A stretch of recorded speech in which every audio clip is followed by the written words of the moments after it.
A candidata à presidência dos Estados Unidos, Kamala Harris, e o vice dela, Tim Walz, participaram agora à noite do primeiro evento de campanha juntos, juntos, no mesmo lugar.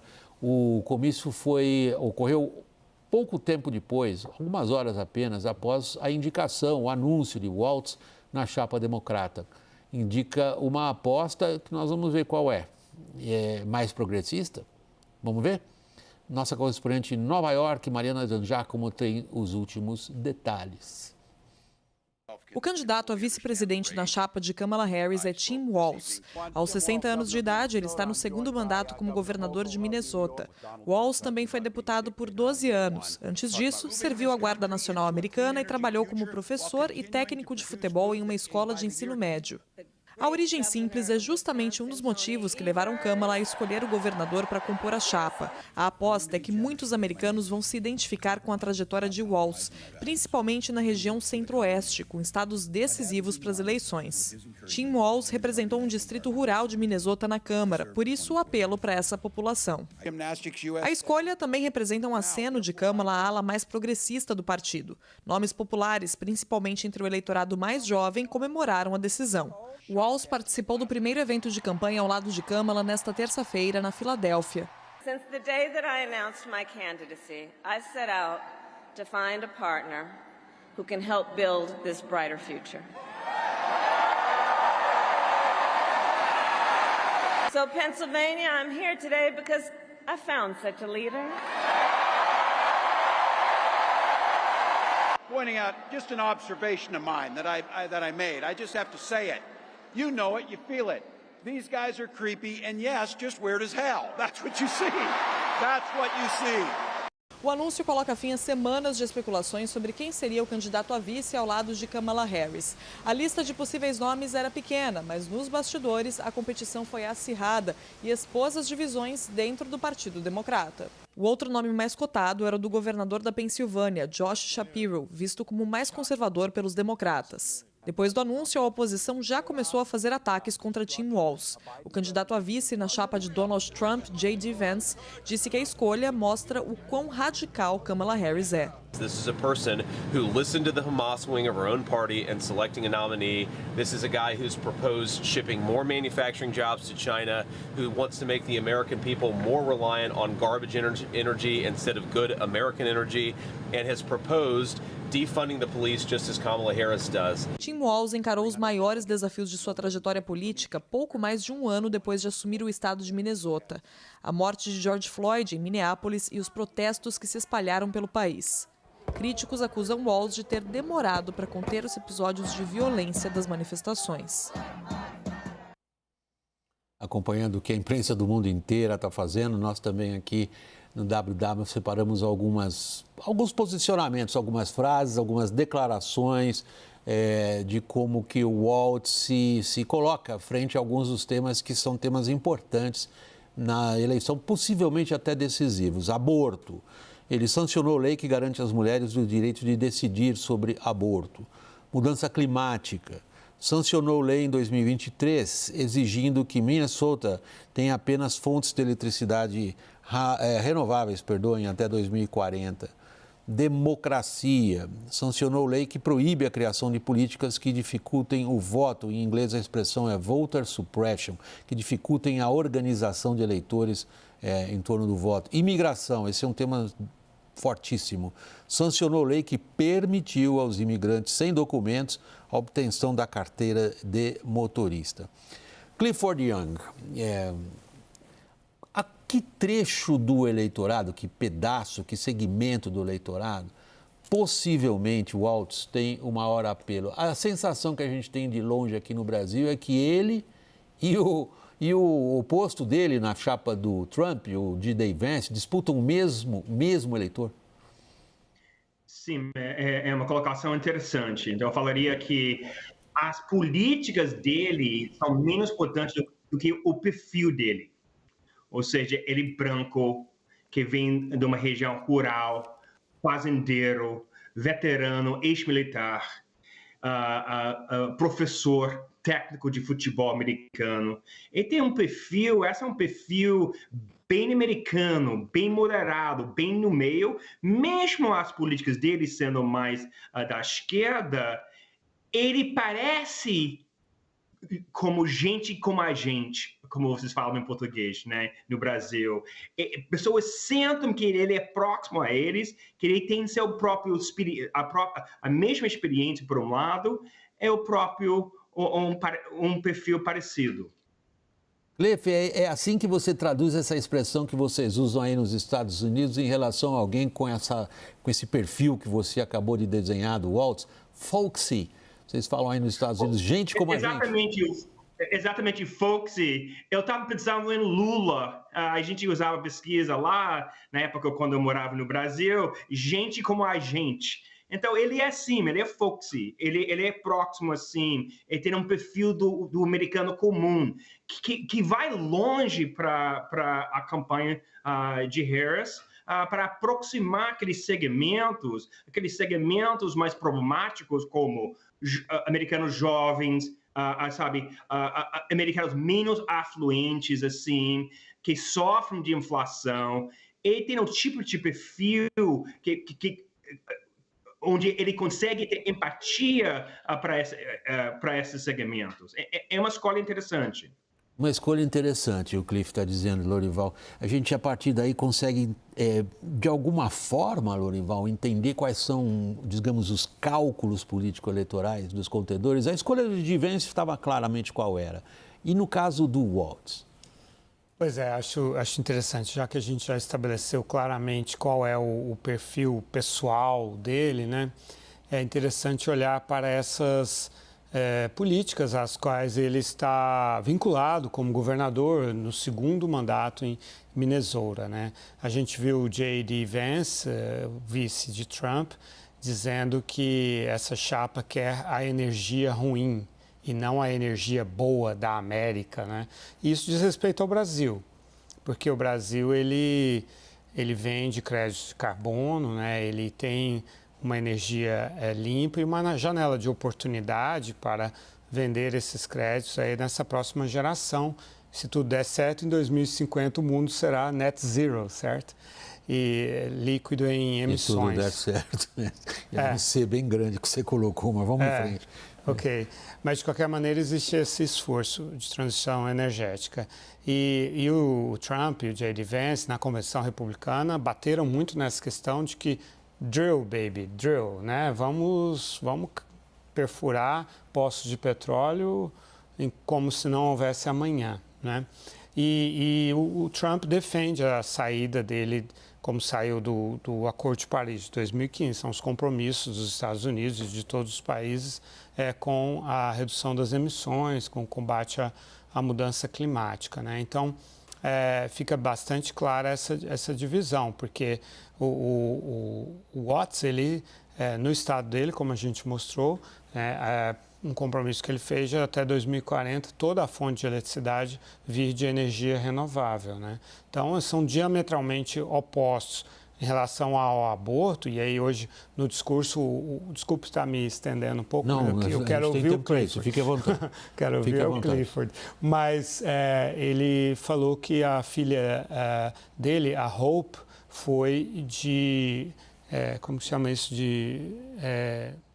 eu sou ruim nesses termos de in vitro, como é que chama? Fertilização in vitro, né? E enquanto que o J.D. Vance é contra esse tipo de coisa, ele é totalmente ligado à coisa divina, Deus é que decide tudo, não pode ter aborto, não pode ter nenhum tipo de intervenção humana. Então, a minha pergunta para o Clifford é assim, diante de tudo isso, realmente a Harris fez uma decisão muito corajosa, digamos, arriscada também, né, de jogar toda a chapa dela, né, numa linha bastante progressista, liberal, para usar os termos americanos, assim, né, de esquerda, na questão ambiental, na questão da imigração, na questão do papel do Estado e do aborto e tal. E isso é bastante honesto, mas é arriscado, né, Clifford? Sim, mas o Trump fez a mesma coisa. Ele escolheu Vance. Então, eu falaria que a política, em sua posição a respeito das políticas, sabe, sinaliza onde você fica. Você fica mais para a direita ou mais para a esquerda. Mas os detalhes, o povo, os americanos não sabem de forma específica. O que importa muito mais a respeito de Waltz é o perfil dele, como a gente vem falando, ou seja, é um branco, vem de região rural, sabe, técnico, veterano, ex-militar, etc., etc.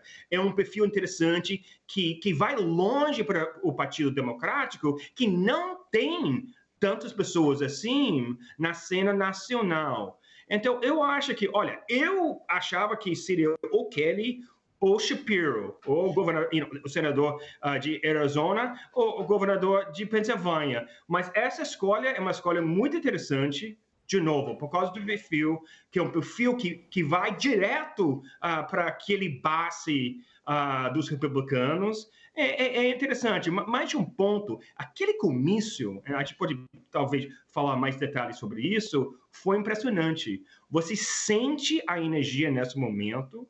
Isso não sugere que os democratas vão ganhar de qualquer jeito, mas o momentum, como a gente fala em inglês, está do lado dos democratas nesse momento. Você usou uma expressão clássica da ciência política, o momentum na política, mas eu queria passar a palavra para a Thaís. Eu tenho também uma pergunta para você relacionada ao que se diz e ao que se parece ser, mas eu queria a Thaís primeiro. Há uma postura, em boa parte da imprensa americana, Thaís, em dizer, nesta escolha dela, da Câmara, não está valendo a célebre frase "It's the economy, stupid". Não está. É interessante, né? Isso foi uma coisa que me chamou a atenção, William, porque o que eu acho que a Câmara, e aí vocês da política que vão poder dizer, mas talvez ela esteja adotando uma estratégia de escapar do tema econômico. Como nós da política, você está no meio disso também. Sim, mas eu acabo ficando mais identificada com o tal do júri da inflação, mas eu tenho prestado atenção... Sai da bolha, Thaís. Vou sair.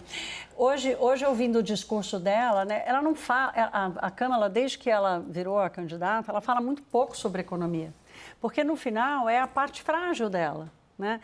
Depois do tombo, por exemplo, que as bolsas sofreram ontem, hoje houve uma arrumação de casa, né? Panos quentes, veja bem, foi um exagero, mas ainda é uma situação de muita incerteza. Ontem nós tratamos disso aqui. O Banco Central vai conseguir baixar os juros, é uma coisa que pode, inclusive, beneficiar a Câmara, que isso vai acontecer, inclusive, antes das eleições, em setembro, e vai ser uma redução importante dos juros, acima, mais forte do que se esperava. Isso pode dar a ela um momentum para tratar da questão econômica, mas esse é um tendão de Aquiles da Câmara. E até o fato do Waltz ter uma identidade do seu governo menos ligada a questões econômicas e mais ao bem-estar social, a quantidade de benefícios que ele criou, do acolhimento que ele dá a não só questões de aborto, mas também a licenças, proteção à criança, por proteção a crianças e tudo mais. Então, talvez a gente veja, porque no discurso de Trump a economia está sempre presente, mas de Câmara eu ainda não vi. Cliff, eu queria vir a esse ponto. A Thaís e o Lorival descreveram em boa medida aquilo que são posturas programáticas do candidato. Mas você colocou uma outra visão. No fundo, você está dizendo assim, atenção jornalistas, prestem atenção.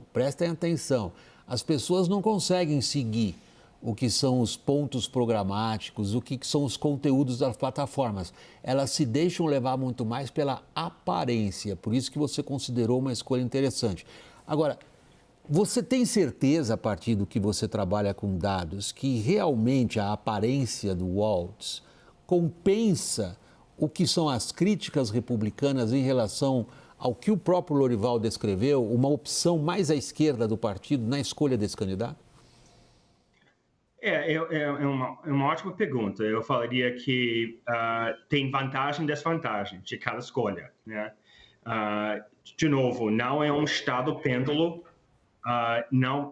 Eu achava que a escolha seria um candidato a um desses dois estados, ou Arizona ou Pensilvânia. Você acaba perdendo essa vantagem assim. Mas eu acho que refletindo um pouco, esse perfil é importante. Eu concordo plenamente que eles vêm driblando um pouco a questão da economia, porque é o ponto fraco deles, quer dizer, dos democratas, assim.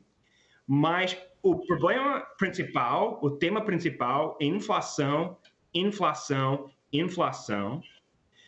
Eu acho, isso foi colocado aqui, eu acho que a campanha de Harris vai atacar de outra maneira, de forma emocional, com emoção, mostrando empatia pelos segmentos de pessoas afetadas pela inflação, assim. Falando sobre políticas que ajudam de forma geral, o bem-estar, como você falou, essa é sua estratégia nesse momento a respeito dessa questão. Walt tem um perfil que é um perfil de seu tio, ele parece seu tio do meio oeste, assim, em que você confia, assim, que é interessante. E, Lorival, essa observação do Cliff, a gente tem que parar e prestar atenção um pouco nela, porque para nós jornalistas ele está dizendo o seguinte, a decisão do voto é emocional. Exato, e aí eu quero acrescentar mais algumas informações para a nossa audiência na linha do que o Clifford está trazendo. Quer dizer, a última vez em que os democratas tiveram um candidato na chapa presidencial que não fosse um intelectual foi em 1976 com Jimmy Carter, que era um fazendeiro de amendoim da Geórgia. Né? E um pregador batista. Desde então, são só intelectuais. Você vai falar, o Clinton é de Arkansas. Sim, mas era um intelectual, advogado da elite e assim por diante. Então, é um pouco contraditório para o partido que quer ser o partido dos trabalhadores dos Estados Unidos, da classe média, como eles dizem, ter esse perfil. O Watts é pescador e caçador. E é um cara da segunda emenda. Ele disse isso esta noite. Ele falou assim, olha... a gente defende. Até outro dia ele postou que tinha uns perus selvagens no pátio dele, ele reclamando que ele não estava com a espingarda dele. E ele é um veteran, né? Essa palavra nos Estados Unidos tem muito peso. 24 anos de guarda nacional. Né? Veja, é o espelho do J.D. Vance. J.D. Vance é um veterano fuzileiro naval que lutou no Iraque. O Watts não lutou nesses hotspots, assim, o máximo que ele fez foi estar na Itália apoiando operações do Afeganistão, mas é militar de carreiras e que ajudou bastante em desastres nos Estados Unidos, né? Mas aí, essa coisa de, ele falou, nós somos a favor da liberdade e acesso às armas, mas... com restrições, não queremos que os nossos filhos vão para a escola e morram lá em massacres. Com a R-15 na mão. Então é um cara da classe operária, da classe média, progressista. Né? Então essa foi uma escolha realmente muito, muito estudada. William, posso só fazer... o Clifford quer falar... Por favor, Clifford. Eu só falei, ele é progressista, mas do meio oeste, de Minnesota, que é um pouco diferente. Porque é muito mais atenuado as posições. Aliás, eu sou do meio oeste, originalmente de Chicago, assim.